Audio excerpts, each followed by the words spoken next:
جربت تسأل حالك ليه بتحزن وبتغضب إذا كلب تسمم وما برفلك جفن إذا فارة تسممت وماتت على البطيء بفخ التلزيق؟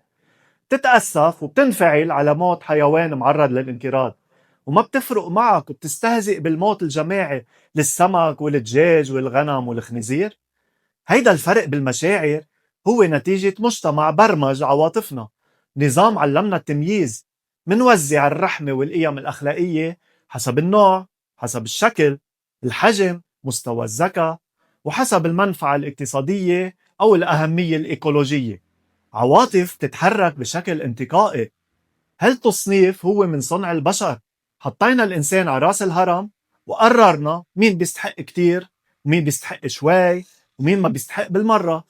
بس هيدا كله وهم، لأنه بالنسبة للحيوان حياته إلها قيمة ما إلها حدود، ومش من حقنا نحدد قيمتها مثل ما نحن بدنا. حقيقة بسيطة، كل حيوان شو ما كان شكله أو حجمه أو ذكائه أو شو بيفيد بالحياة هو كيان وجودي قائم بذاته، وحياته منا قابلة لا للمقارنة ولا للتقييم، لأنه قيمتها مطلقة بحد ذاتها.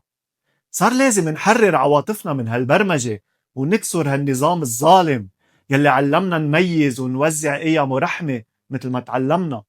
العواطف ما لازم تكون انتقائية، والرحمة ما لازم تكون مشروطة. هيدا المقطع هو جزء من كتابي برين تيون يلي بيكشف كيف وعينا وعواطفنا مبرمجين من أنظمة خارجية. إذا بتحب تتعمق أكتر بهالأفكار بدعيك تطلع عليه. كتاب بيساعدك تدوزن عقلك وتعيش بالتناغم مع الطبيعة والحيوانات اللي بتشاركنا الحياة على الأرض. بيفتح لك باب أوسع لفهم كيف التحرر بيبدأ من كسر المعتقدات والأوهام الموروثة.